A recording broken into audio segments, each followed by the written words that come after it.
Hello everyone, कैसे हैं आप सभी। मैं हूं दीपिका शेखावत और आज हम पढ़ने वाले हैं बायोमोलिक्यूल्स।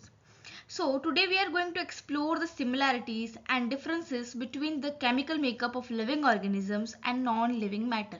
जैसे कि अर्थ का क्रस्ट, तो जो लिविंग ऑर्गेनिजम्स होते हैं और उसके अलावा जो नॉन लिविंग मैटर होता है, दोनों का ही जो केमिकल मेकअप होता है उसमें काफ़ी सारी सिमिलैरिटीज़ होती हैं और काफ़ी सारे डिफरेंसेस भी होते हैं।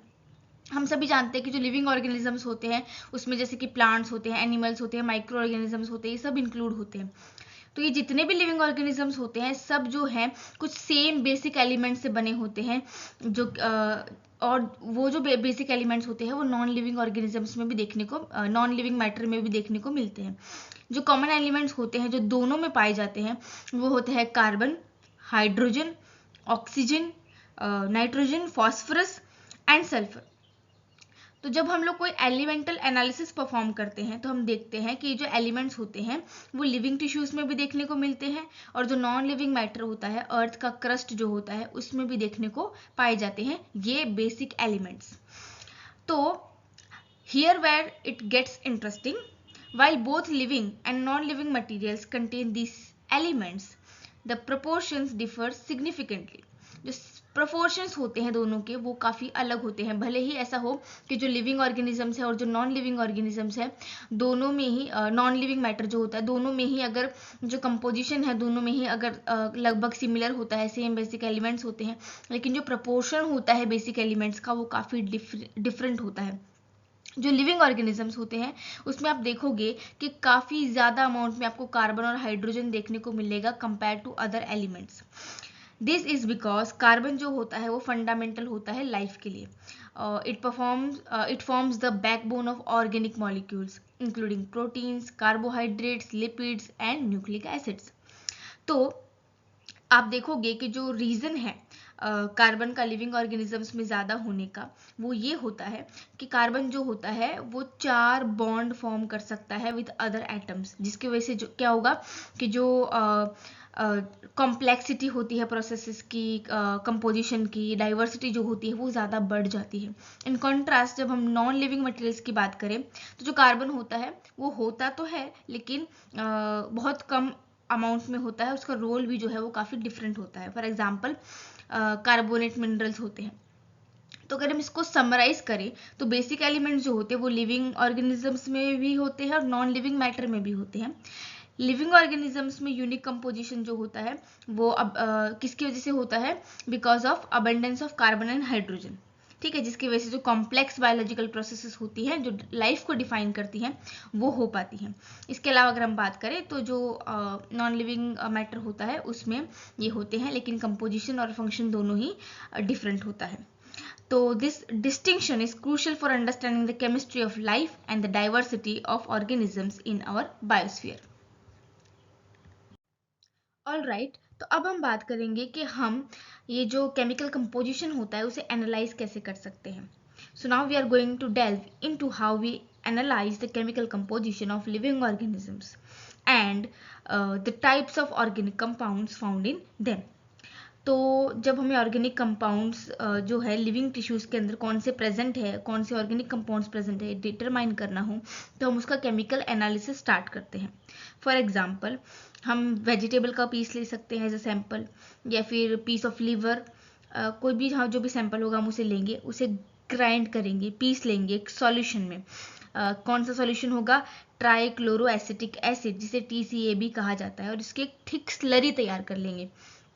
अब हमें क्या करना है, उस स्लरी को स्ट्रेन करना है चीज़ क्लोथ या फिर कॉटन क्लोथ का यूज़ करके, और उसे 2 पार्ट्स में सेपरेट कर लेना है। जब हम उसे सेपरेट करेंगे तो डेफिनेटली 2 चीज़ों में सेपरेट हो जाएगा। एक होगा सॉलिड पार्ट जो क्लोथ के ऊपर रह जाएगा, और एक होगा फिल्ट्रेट जो लिक्विड पार्ट रहेगा जो कि क्लोथ से बाहर निकल के आ जाएगा।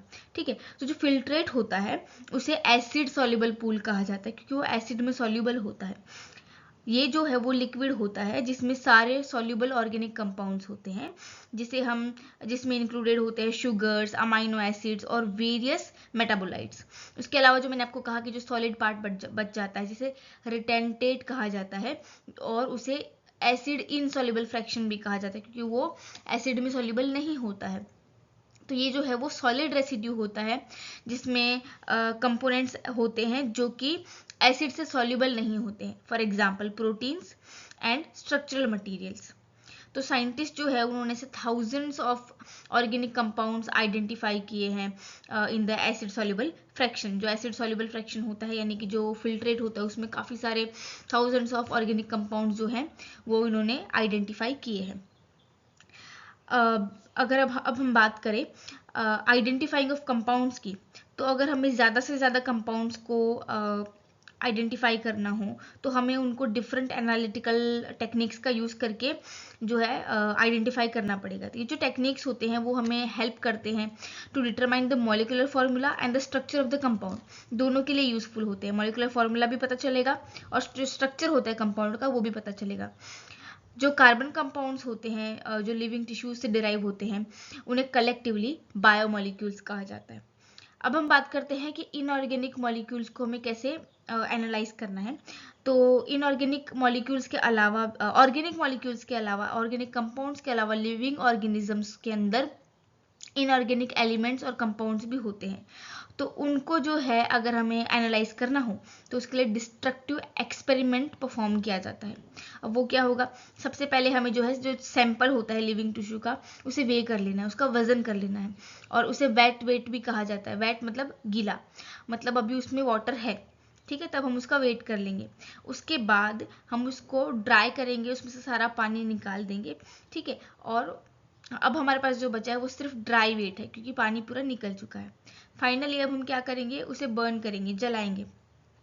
We burn the remaining material oxidising all the carbon compounds to gases. जितना भी कार्बन कंपाउंड्स होंगे वो ऑक्सीडाइज होकर गैस में कन्वर्ट हो जाएंगे, for example CO2 and water vapour.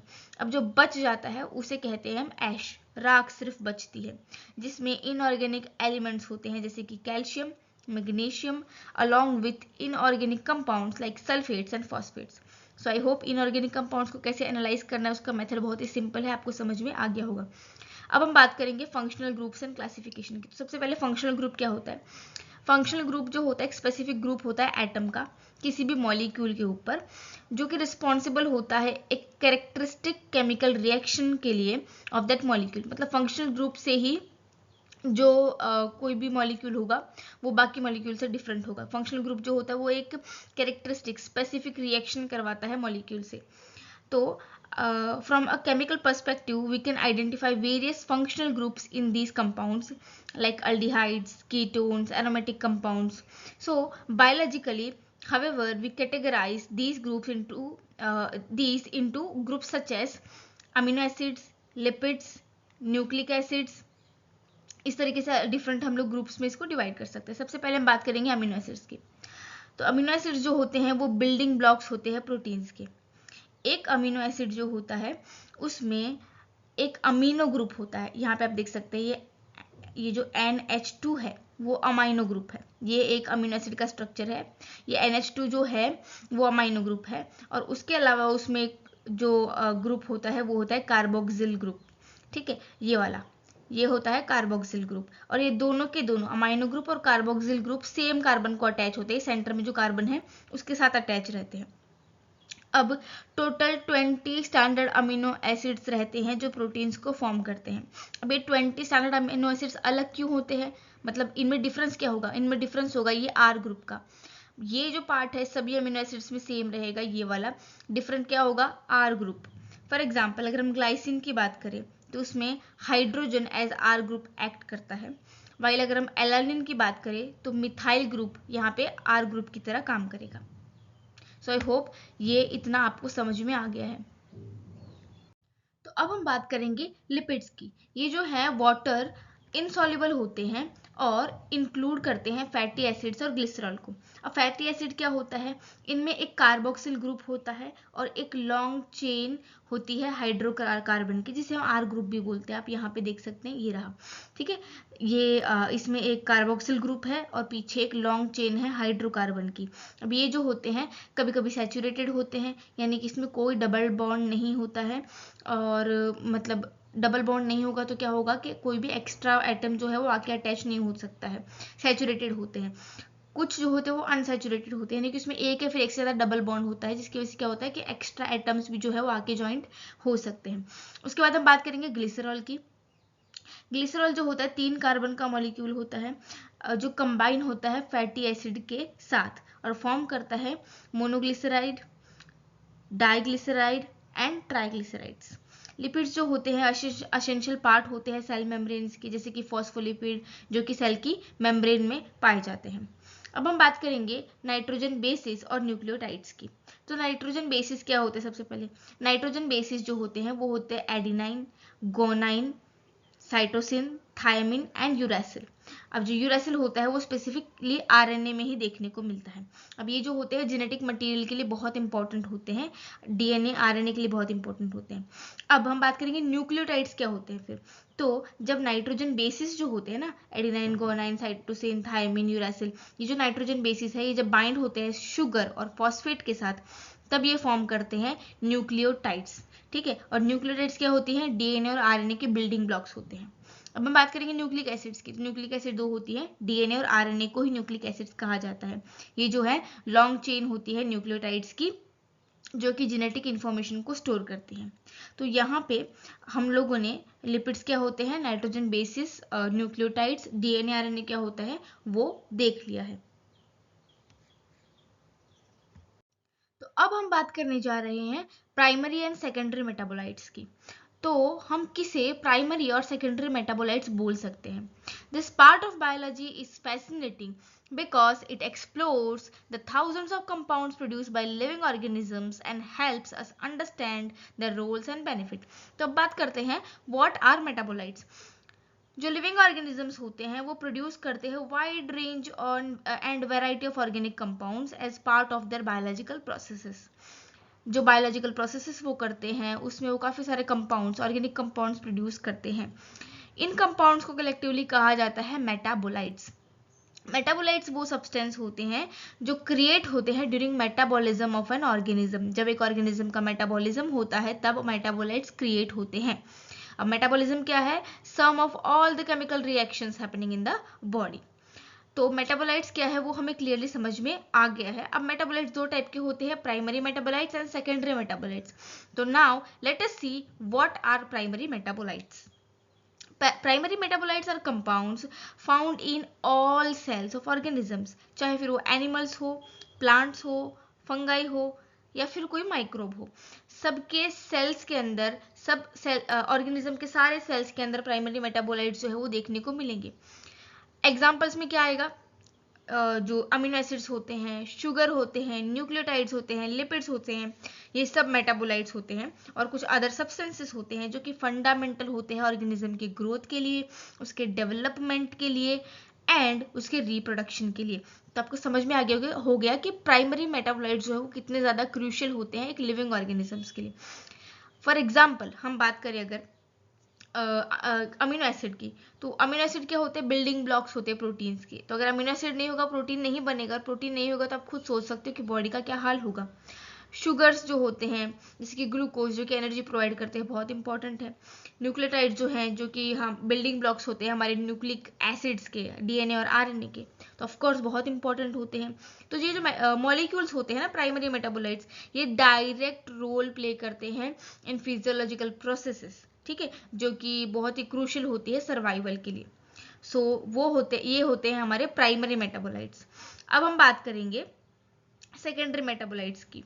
Secondary metabolites जो होते हैं, अगर उनकी हम बात करें तो जो साइंटिस्ट होते हैं उन्होंने एनालाइज किया कि जो प्लांट्स होते हैं, फंगस होता है या फिर माइक्रोब्स होते हैं, उसमें कुछ एडिशनल कंपाउंड्स होते हैं जो प्रोड्यूस किए जाते हैं और वो डायरेक्ट रोल प्ले नहीं करते हैं किसी भी सेलुलर फंक्शन में। कोई भी बेसिक सेलुलर फंक्शन में डायरेक्ट रोल उनका नहीं होगा, बट स्टिल वो प्रोड्यूस किए जाते हैं और उन्हें कहा जाता है सेकेंडरी मेटाबोलाइट्स। सेकेंडरी मेटाबोलाइट्स जो होते हैं उसमें वाइड रेंज ऑफ कंपाउंड्स होते हैं, such as alkaloids, example morphine, flavonoids जो प्लांट पिगमेंट्स होते हैं, असेंशियल ऑयल्स जो होते हैं जैसे कि लेवेंडर, यूकलिप्टस, ये सब जो है सेकेंडरी मेटाबोलाइट्स होते हैं। एंटीबायोटिक्स की अगर हम बात करें, जो माइक्रोब्स होते हैं, बैक्टीरिया होते हैं, वो एंटीबायोटिक्स प्रोड्यूस करते हैं। उसके अलावा जो रबर होता है, गम्स होते हैं, सेंट्स होते हैं, स्पाइसेस होते हैं, ये सब जो है वो सेकेंडरी मेटाबोलाइट्स होते हैं।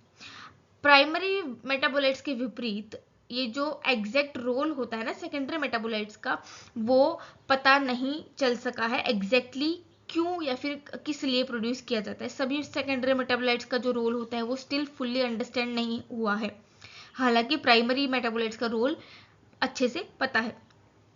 अब बात करते हैं कि जो सेकेंडरी मेटाबोलाइट्स होते हैं उनका फंक्शंस और बेनिफिट्स क्या क्या होते हैं। ऑल्दो उनका जो रोल है ऑर्गेनिज्म में वो ज़्यादा क्लियर नहीं है, पता नहीं चला है, लेकिन जो सेकेंडरी मेटाबोलाइट्स होते हैं वो ह्यूमंस के लिए तो काफ़ी ज़्यादा यूजफुल है। फॉर एग्जाम्पल एंटीबायोटिक्स, जो हमें बैक्टीरियल इन्फेक्शन से फाइट करने में हेल्प करते हैं।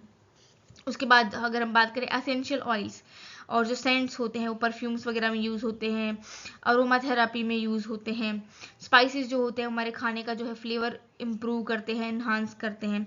फिर जो पिगमेंट्स है जैसे कि फ्लेवोनॉइड्स, वो रिस्पॉन्सिबल होते हैं for the colours in the flowers which can attract the pollinators. So some secondary metabolites also play a role in organisms' ecological interaction, such as deterring predators, attracting pollinators, or even competing with other plants and or microbes. So this is how हमने study किया कि primary और secondary metabolites क्या होते हैं. Now we will study about बायोमैक्रोमोलिक्यूल्स. तो सबसे पहले हम बात करेंगे कि मॉलिक्यूल्स जो होते हैं वो कितने टाइप के होते हैं. मॉलिक्यूल्स दो टाइप के होते हैं, माइक्रोमोलिक्यूल्स एंड मैक्रोमोलिक्यूल्स. अब माइक्रोमोलिक्यूल्स क्या होते हैं और मैक्रोमोलिक्यूल्स क्या होते हैं वो सबसे पहले हम स्टडी करेंगे. जो मैक्रोमोलिक्यूल्स होते हैं उन्हें ही बायोमैक्रोमोलिक्यूल्स कहा जाता है और उनको भी हम फिर डीप में स्टडी करेंगे. अब हम बात करेंगे the acid soluble and acid insoluble fractions की, जो हमने पहले भी देखा था कि जब हम लोग किसी लिविंग टिश्यू को ग्राइंड करते हैं, उसे सेपरेट करते हैं, तो वो दो पार्ट्स में सेपरेट होता है. एक होता है एसिड सोल्यूबल पूल जो कि स्मॉल मॉलिक्यूल्स होते हैं और एसिड में सोल्यूबल हो जाते हैं. दूसरा था एसिड इनसोल्यूबल फ्रैक्शन जिसमें लार्ज मॉलिक्यूल्स होते हैं और वो एसिड में सोल्यूबलाइज नहीं होता है. ठीक है, तो जो एसिड सॉल्युबल पूल होता है उसे माइक्रोमोलिक्यूल कहा जाता है. माइक्रोमोलिक्यूल्स किसको? एसिड सॉल्युबल पूल को. ये जो कंपाउंड्स होते हैं इस पूल में वो काफ़ी स्मॉल होते हैं. उनका जो मॉलिक्यूलर वेट होता है वो 18 से 800 डाल्टन के बीच में होता है. ठीक है, इनका जो मॉलिक्यूलर वेट होता है 18 से 800 डाल्टन के बीच में होता है. ये स्मॉल मॉलिक्यूल्स होते हैं जो कि टिपिकली शुगर्स होते हैं, अमीनो एसिड्स होते हैं और अदर स्मॉल बायोमोलिक्यूल्स इसमें इंक्लूड होते हैं. Because of the small size ये जो मॉलिक्यूल्स होते हैं वो एसिड में डिजोल्व हो जाता है, जैसे मैंने पहले ही बोला. और ये जो है वो साइटोप्लाज्मिक कंपोजिशन जो होता है सेल का उसका एक पार्ट होते हैं. अब हम बात करेंगे एसिड इनसोल्यूबल फ्रैक्शन की, जिसे मैक्रोमोलिक्यूल्स कहा जाता है या फिर बायोमैक्रोमोलिक्यूल्स भी कहा जाता है. जो एसिड इनसोल्यूबल फ्रैक्शन होता है उसमें काफ़ी लार्जर मॉलिक्यूल्स इंक्लूड होते हैं जिन्हें हम कहते हैं बायोमैक्रोमोलिक्यूल्स. ठीक है, लार्जर मॉलिक्यूल्स इंक्लूड होते हैं इसमें, जिसे हम बायोमैक्रोमोलिक्यूल्स कहते हैं. ये जो मॉलिक्यूल्स होते हैं ये इंक्लूड करते हैं proteins, nucleic acids and polysaccharides with molecular weight that range between 10,000 daltons and above. 10,000 Dalton से ज़्यादा या उससे काफ़ी ज़्यादा तक हो सकते हैं, एक्सेप्ट लिपिड्स. लिपिड्स जो होते हैं वो भी यहाँ पे इंक्लूड किए गए हैं. वो काफ़ी स्मॉल होते हैं, लिपिड्स काफ़ी स्मॉल होते हैं. ठीक है, ज़्यादा साइज में बड़े नहीं होते, बट स्टिल उनको यहाँ पे जो है इंक्लूड किया जाता है. उनका जो वेट होता है वो 800 डाल्टन्स के अंडर ही होता है. तो फिर जो लिपिड्स हैं उनको एसिड इनसोल्यूबल फ्रैक्शन में क्यों रखा? मॉलिक्यूलर वेट भी कम है, साइज भी स्मॉल है. लेकिन जो लिपिड्स होते हैं वो स्मॉल मॉलिक्यूल्स होते हैं, ये हमें पता है. बट और अगर देखा जाए तो थियोरेटिकली उन्हें एसिड सोल्यूबल फ्रैक्शन में रखना चाहिए था, लेकिन उनका जो बिहेवियर होता है वो काफ़ी डिफरेंट होता है. लिपिड जो होते हैं कॉम्प्लेक्स स्ट्रक्चर्स फॉर्म करते हैं जैसे कि सेल मेम्ब्रेन्स. तो जब हम उन्हें ग्राइंड करते हैं उनकी टिश्यूज़ को, तो ये जो मेम्ब्रेन्स होती हैं, मेम्ब्रेन का जो फ्रेगमेंट्स होते हैं वो वेसिकल्स फॉर्म कर लेते हैं.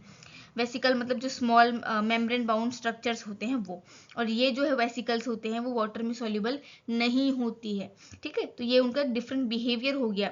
तो इस वजह से जो लिपिड वेसिकल्स होती हैं जो एसिड इनसॉल्युबल हो जाती हैं, इस वजह से उनको एसिड इनसॉल्युबल फ्रैक्शन में यानी कि बायोमैक्रोमोलिक्यूल्स के अंदर इंक्लूड किया गया है. हालांकि वो मैक्रोमोलिक्यूल्स स्ट्रिक्टली मैक्रोमोलिक्यूल्स नहीं है.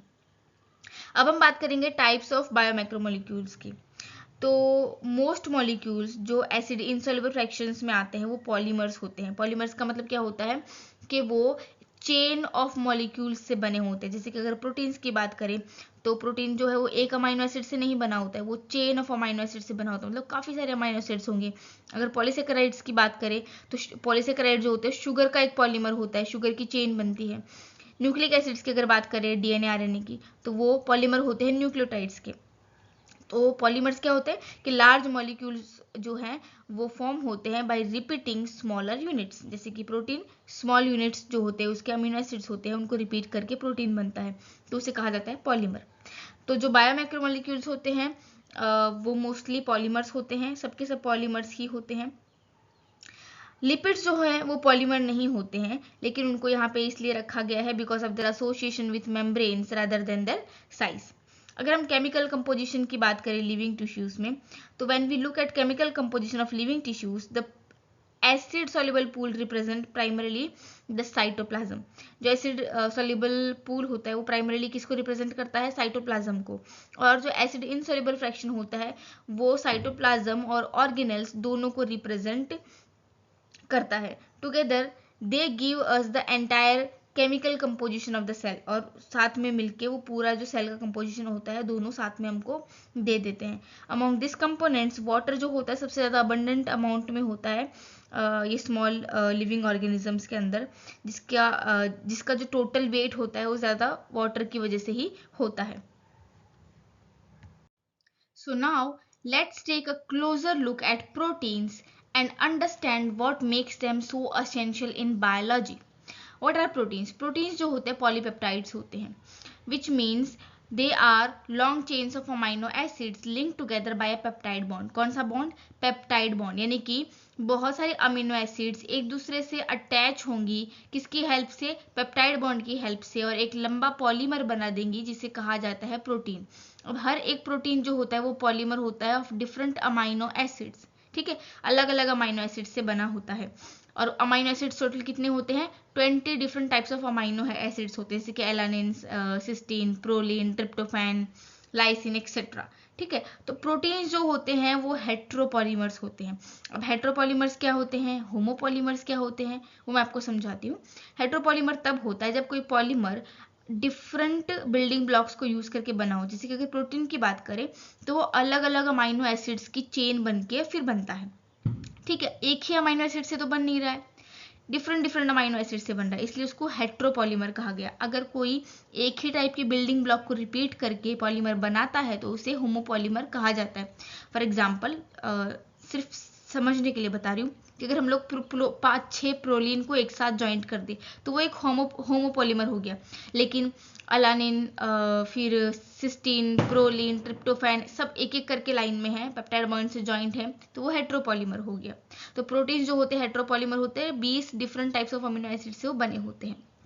तो स्पेसिफिक ऑर्डर और कॉम्बिनेशन होता है इन अमीनो एसिड्स का, वही डिटरमाइन करता है structure and function of each protein. ये जो अमीनो एसिड का जो ऑर्डर होता है वो स्पेसिफिक होता है, कॉम्बिनेशन स्पेसिफिक होता है, उसकी वजह से डिफरेंट प्रोटीन्स फॉर्म होते हैं।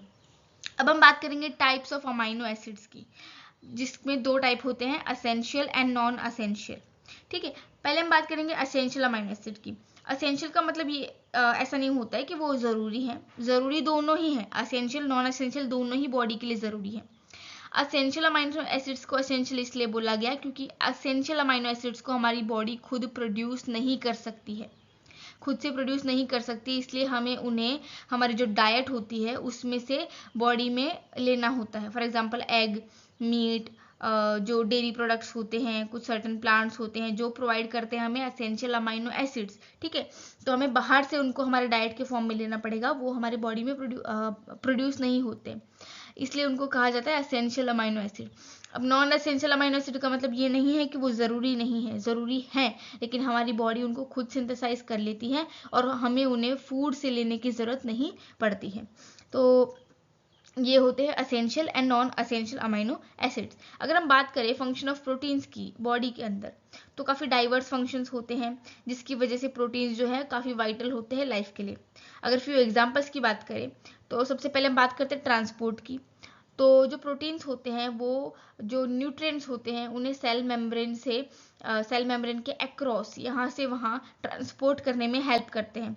फॉर एग्जांपल हीमोग्लोबिन जो है वो ट्रांसपोर्ट करता है ऑक्सीजन को इन द ब्लड। उसके बाद अगर हम बात करें डिफेंस की, तो एंटीबॉडीज जो होते हैं वो प्रोटीन्स ही होते हैं जो हमारे इम्यून सिस्टम को हेल्प करते हैं टू फाइट ऑफ इन्फेक्शंस। फिर हम बात करेंगे हार्मोन्स की। कुछ प्रोटीन्स जो होते हैं हार्मोन्स की तरह एक्ट करते हैं, फॉर एग्जांपल इंसुलिन जो रेगुलेट करता है ब्लड शुगर लेवल्स को। फिर हम बात करेंगे एंजाइम्स की। बहुत सारे प्रोटीन्स जो है वो एंजाइम्स की तरह बॉडी में एक्ट करते हैं, जिसे कैटालिस्ट भी कहा जाता है, जो रिएक्शन में पार्टिसिपेट किए बिना, रिएक्शन को हिंडर किए बिना जो बायोकेमिकल रिएक्शन होता है उसे स्पीड अप कर देता है। फॉर एग्जाम्पल डाइजेस्टिव एंजाइम्स जो कि बहुत ही जल्दी फूड को ब्रेक डाउन कर देती है स्टमक के अंदर। और ये जो जितने भी फंक्शंस होते हैं प्रोटीन्स के, सब के सब पॉसिबल है because of unique structure and properties of amino acids in the each protein. अब हम बात करेंगे मोस्ट अबेंडेंट प्रोटीन की। सबसे ज्यादा पाए जाने वाले प्रोटीन्स कौन से हैं? तो दो हैं, कोलाजन एंड रुबिस्को। कोलाजन जो है मोस्ट अबेंडेंट प्रोटीन होता है एनिमल वर्ल्ड में, जो कि connective tissues like skin, bones, tendons में पाया जाता है। ये स्ट्रक्चरल सपोर्ट और स्ट्रेंथ प्रोवाइड करता है बॉडी को। उसके बाद हम बात करेंगे रुबिस्को की, जिसका फुल फॉर्म है रिबुलोस बाइफॉस्फेट कार्बोक्सिलेज ऑक्सीजिनेस। ये जो प्रोटीन होता है वो सबसे ज्यादा अबंडेंट प्रोटीन है on the earth, found in plants. ये काफी क्रूशियल रोल प्ले करता है इन फोटोसिंथेसिस। जब आप फोटोसिंथेसिस को डीप स्टडी करोगे तो आपको पता चलेगा कि रुबिस्को का क्या रोल होता है, जिसकी वजह से प्लांट्स जो है वो कैप्चर कर पाते हैं कार्बन डाइऑक्साइड को फ्रॉम द एटमोसफियर। तो जो अंडरस्टैंडिंग होती है प्रोटीन्स के एट मॉलिक्यूलर लेवल, वो हमें हेल्प करती है to see how building blocks contribute nearly to every aspect of life, from movement to metabolism and to immunity to reproduction.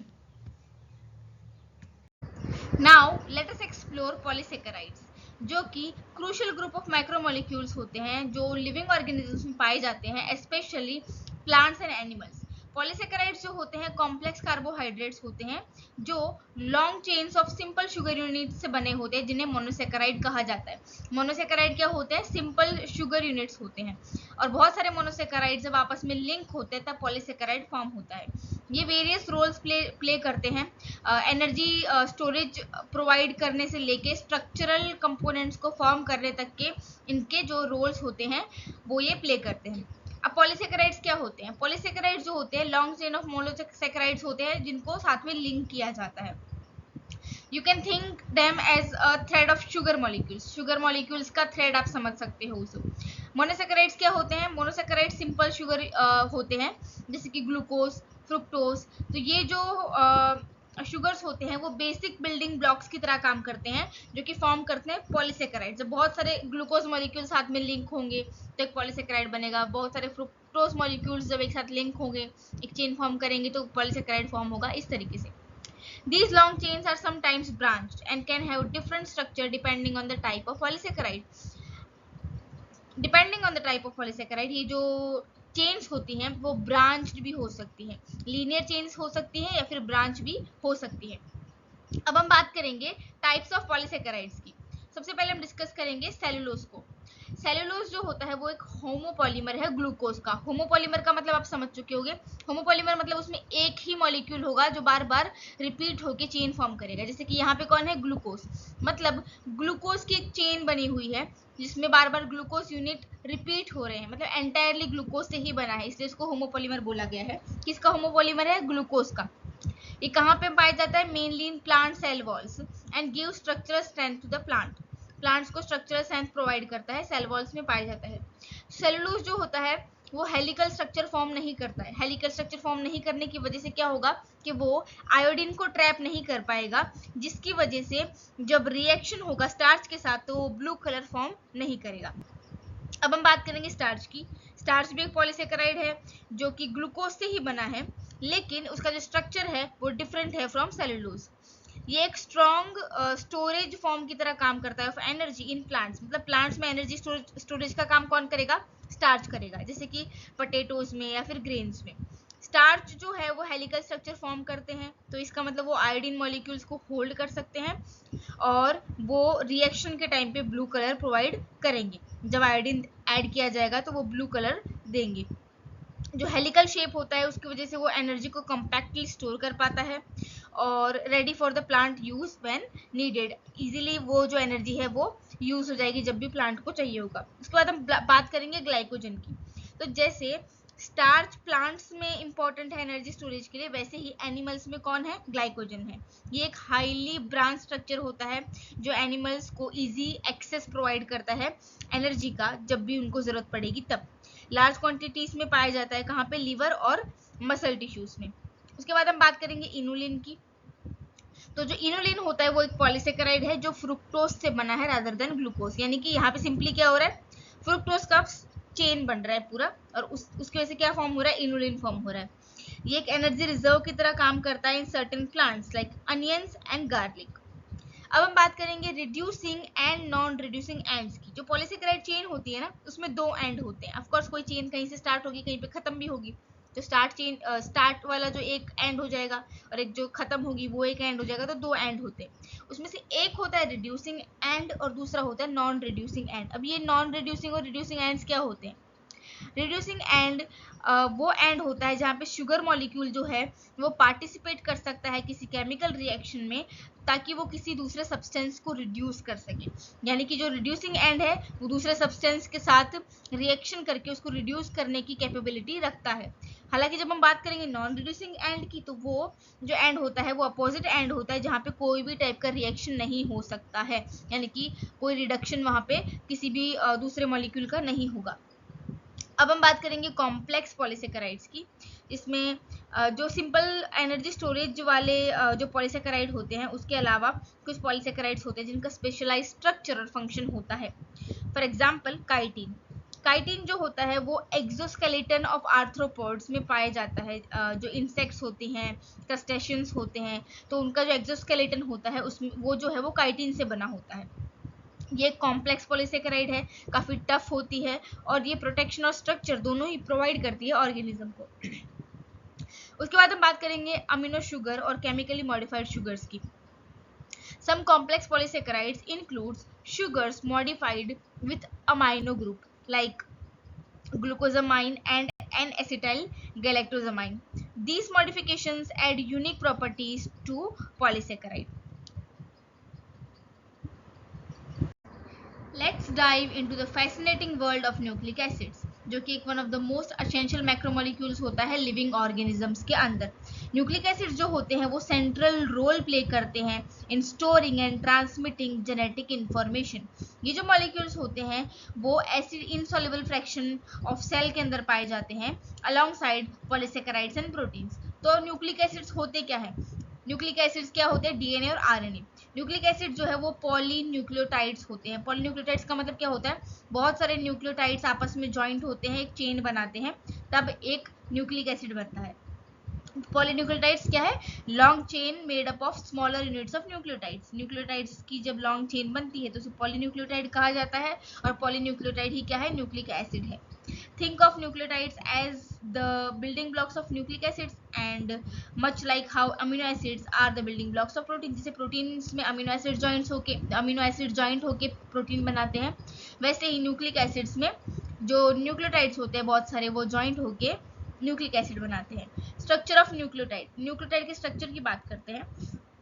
तो जो न्यूक्लियोटाइड होते हैं उसके तीन पार्ट्स होते हैं, याद रखना है। न्यूक्लियोटाइड के तीन पार्ट होते हैं उसके स्ट्रक्चर के, nitrogenous base, sugar molecule and phosphate group. अब नाइट्रोजनस बेस क्या होता है, एक रिंग लाइक स्ट्रक्चर होता है जिसमें नाइट्रोजन होता है।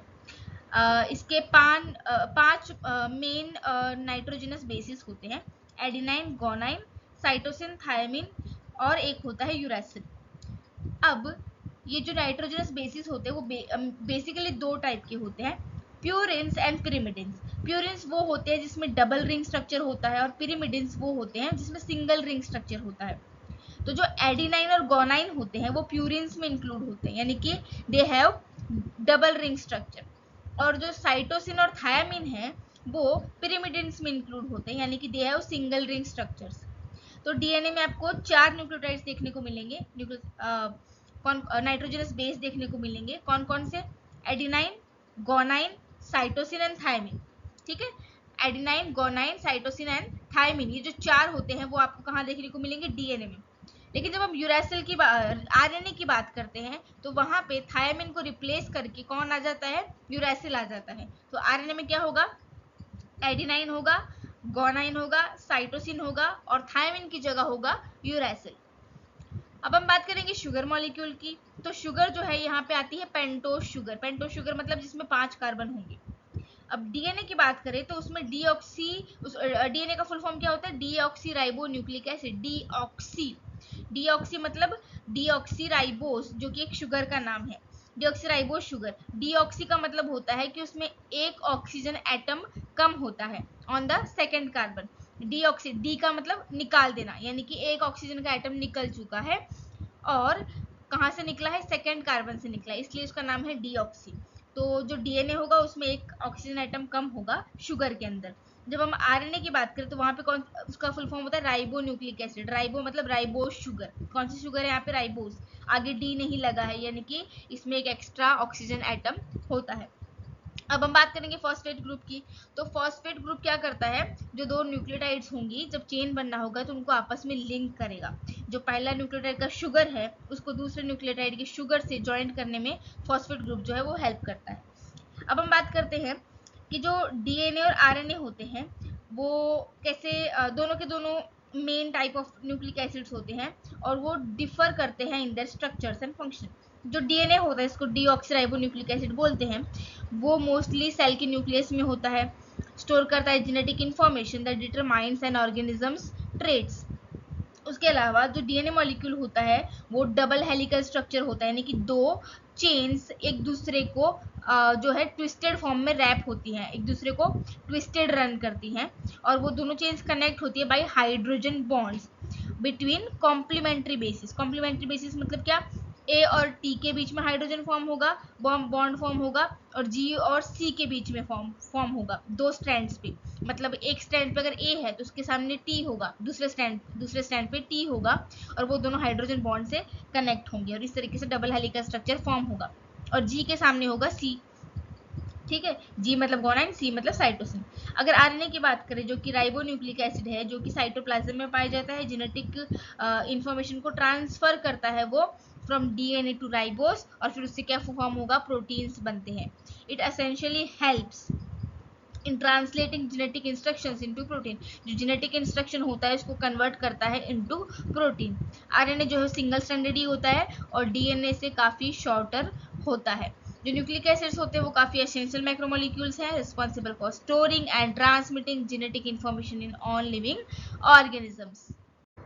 Now, let us explore the structure of proteins in detail. Proteins are incredibly important macromolecules in biology, and their structure is what enables them to perform their specific function. उनका जो structure होता है, specific structure होता है, उसकी वजह से ही वो अपना specific function जो है perform कर पाते हैं। अगर उनके structure में जरा सी भी गड़बड़ होगी तो पूरा प्रोटीन जो है वो डीनेचर हो जाएगा या फिर किसी भी काम का नहीं रहेगा। अनलाइक अदर मॉलिक्यूल्स, जो प्रोटीन का स्ट्रक्चर होता है उसको हम जो है डिस्क्राइब करते हैं 4 लेवल्स पे। 4 लेवल्स कौन से हैं, प्राइमरी, सेकेंडरी, टर्शरी और क्वार्टरनरी। और जैसे जैसे हम नीचे की तरफ मूव होंगे, primary to secondary, secondary to tertiary and tertiary to quaternary, जो स्ट्रक्चर की कॉम्प्लेक्सिटी होती है वो बढ़ती जाएगी। सबसे पहले बात करते हैं प्राइमरी स्ट्रक्चर की। प्राइमरी स्ट्रक्चर बहुत सिंपल होता है, एक सिंपल प्रोटीन होगा जिसमें सिंपल लीनियर चेन होगी अमाइनो एसिड्स की। आप एक सेंटेंस की तरह सोच सकते हैं उसे, सेंटेंस में कैसे एक के बाद एक वर्ड को प्लेस किया जाता है एक स्पेसिफिक ऑर्डर में, वैसे ही स्पेसिफिक ऑर्डर में अमीनो एसिड्स को प्लेस किया जाता है एक सीक्वेंस में, जिससे प्राइमरी स्ट्रक्चर फॉर्म होता है। सीक्वेंस जो होता है वो बहुत इंपॉर्टेंट होता है क्योंकि एग्जैक्ट अरेंजमेंट जब होगा अमाइनो एसिड का तभी जो प्रोटीन है वो प्रॉपरली फोल्ड होगा और अपना फंक्शन कर पाएगा। अगर जरा सी भी यहाँ वहाँ सीक्वेंस में होती है तो प्रोटीन काम का नहीं रहेगा। ये जो चेन है वो स्टार्ट होगी एन टर्मिनल से, एन टर्मिनल मतलब जो अमाइनो ग्रुप था NH2 ग्रुप, और ये जो चेन है वो एंड होगी सी टर्मिनल पे, यानी कि जो कार्बोक्सिल ग्रुप था COO वाला ग्रुप वहां पे एंड होगा। उसके बाद जो सेकेंडरी स्ट्रक्चर होता है वो रिफर करता है local folding of regions within amino acid chain. जो चेन होगी उसमें कहीं कहीं पे फोल्ड्स पैदा हो जाएंगे, ठीक है, और वो जो फोल्ड्स होते हैं उनको अल्फा हेलाइसिस और बीटा प्लेटेड शीट्स कहा जाता है। अब अल्फा हेलाइसिस क्या है, अल्फा हेलिक्स क्या है, बीटा शीट्स क्या है, वो अब हम देखते हैं। अल्फा हेलिक्स जो होता है वो जो चेन होती है अमीनो एसिड की वो कॉइल हो जाती है इनटू अ स्पाइरल शेप में। जहाँ पे स्प्रिंग अगर देखा हो तो स्प्रिंग की तरह जो प्रोटीन जो अमीनो एसिड की चेन है वो कॉइल हो जाती है और उसको हेल्ड किया जाता है टुगेदर बाय हाइड्रोजन बॉन्ड्स, तो उसे हम कहेंगे अल्फा हेलिक्स। अगर हम बीटा प्लेटेड शीट की बात करें तो जो कि एक अनदर अरेंजमेंट होता है जहाँ पे चेन जो है वो फोल्ड होती है एक के ऊपर। जैसे अगर हम किसी लंबे से क्लॉथ को फोल्ड करेंगे एक के ऊपर एक के ऊपर एक, उस तरीके से फोल्ड होती है बैक एंड फोर्थ, ठीक है, creating a sheet like structure. This folding patterns add stability to the parts of the protein but are not the final form of the entire molecule. ये फाइनल फॉर्म नहीं होता, इसके आगे भी वो fold हो सकता है। यहाँ पे देख सकते हो अल्फा हेलिक्स में कुछ नहीं, स्पाइरल शेप में पूरा कॉइल हुआ है। अब बीटा प्लेटेड शीट में एक के ऊपर एक पूरा फोल्ड हुआ है, ठीक है, शीट लाइक स्ट्रक्चर फॉर्म होता है। उसके बाद हम बात करेंगे टर्शियरी स्ट्रक्चर की। टर्शियरी स्ट्रक्चर जो होता है वो फुल 3D शेप होता है एक सिंगल पॉलीपेप्टाइड चेन का। आप इमेजिन कीजिए एक एंटायर प्रोटीन फोल्ड हो रहा है एक अपने ऊपर ही और क्रिएट कर रहा है कॉम्प्लेक्स स्ट्रक्चर और एक यूनिक शेप, खुद के ऊपर ही बार बार फोल्ड होकर एक कॉम्प्लेक्स स्ट्रक्चर और यूनिक शेप फॉर्म कर रहा है। This folding creates the proteins functional form, और ये फोल्डिंग की वजह से प्रोटीन जो है वो फंक्शनल फॉर्म क्रिएट करता है जहाँ पे उस रियल में फंक्शन कर सकता है। वो जो है प्रोटीन जो है वो दूसरे मॉलिक्यूल्स के साथ इंटरेक्ट कर सकता है because of this unique complex shape. जो टर्शियरी स्ट्रक्चर होता है वो स्टेबलाइज होता है by several type of interactions between amino acids such as hydrogen bonds, ionic bonds, hydrophobic interactions and disulphide bridges. इन सब की वजह से जो 3D स्ट्रक्चर है, जो टर्शियरी स्ट्रक्चर है वो स्टेबलाइज हो पाता है। उसके बाद जो 3D शेप होता है वो बहुत क्रूशियल होता है बिकॉज जो फंक्शन होता है प्रोटीन का वो डिपेंड करता है ऑन इट्स शेप पे ही डिपेंड करेगा। अगर हम एंजाइम की बात करें तो आपको पता होगा कि एंजाइम जो होता है उसका जो शेप है वो स्पेसिफिक होना चाहिए टू इट्स सबस्ट्रेट, ठीक है, कॉम्प्लीमेंट्री होना चाहिए। आपने लॉकेन की मॉडल अगर पढ़ा होगा तो आपको पता होगा ये चीज़। तो जो टर्शियरी स्ट्रक्चर होता है अगर वो चेंज हो जाएगा तो प्रोटीन जो है उसका फंक्शन लॉस कर देगा और जिसकी वजह से जिसकी वजह से क्या हो जाएगा, डीनेचरेशन हो जाएगा प्रोटीन का, प्रोटीन फंक्शनल नहीं रहेगा, काम नहीं कर पाएगा। जो फाइनल स्ट्रक्चर होता है वो होता है क्वाटर्नरी स्ट्रक्चर। कुछ प्रोटीन्स जो होते हैं वो more than one polypeptide chain से बने होते हैं, ठीक है, मतलब क्वाटर्नरी स्ट्रक्चर में एक पॉलीपेप्टाइड चेन नहीं है, एक से ज्यादा पॉलीपेप्टाइड चेन्स इंक्लूड होती हैं। The quaternary structure describes how these multiple chains or subunits are arranged relative to each other. ये जो chains होती हैं वो एक दूसरे के relative arrange होंगी। The way these subunits are packed together adds even more functionality. और जिस तरीके से ये subunits जो एक से ज़्यादा जो chains होती है polypeptide chains वो जिस तरीके से pack होती हैं उसकी वजह से functionality जो होती है वो और ज़्यादा बढ़ जाती है। इसका classic example है human hemoglobin। जो ह्यूमन हीमोग्लोबिन होता है, जो रेड ब्लड जो प्रोटीन होते हैं रेड ब्लड सेल्स के अंदर जो ट्रांसपोर्ट करते हैं ऑक्सीजन को, तो हीमोग्लोबिन जो होता है उसमें 4 सब यूनिट्स होते हैं, 2 अल्फा और 2 बीटा चेन्स, ठीक है, 4 सब यूनिट्स है, 2 अल्फा चेन्स है, 2 बीटा चेन्स है, और ये जो ईच सब यूनिट है उसका एक ओन स्ट्रक्चर है लेकिन टुगेदर वो फॉर्म करते एक functional haemoglobin molecule that can effectively bind and release oxygen. So I hope ये जो चारों चार प्रोटीन के स्ट्रक्चर है प्राइमरी, सेकेंडरी, टर्शियरी और क्वाटर्नरी आपको समझ में आ गए हैं। आपने देखा होगा कि जैसे जैसे हमने इसको स्टडी किया हमें पता चला कि जो प्राइमरी स्ट्रक्चर था वो काफ़ी सिंपल था, सेकेंड भी थोड़ा और कॉम्प्लेक्स, टर्शियरी और कॉम्प्लेक्स, और क्वाटर्नरी सबसे ज़्यादा कॉम्प्लेक्स स्ट्रक्चर होता है।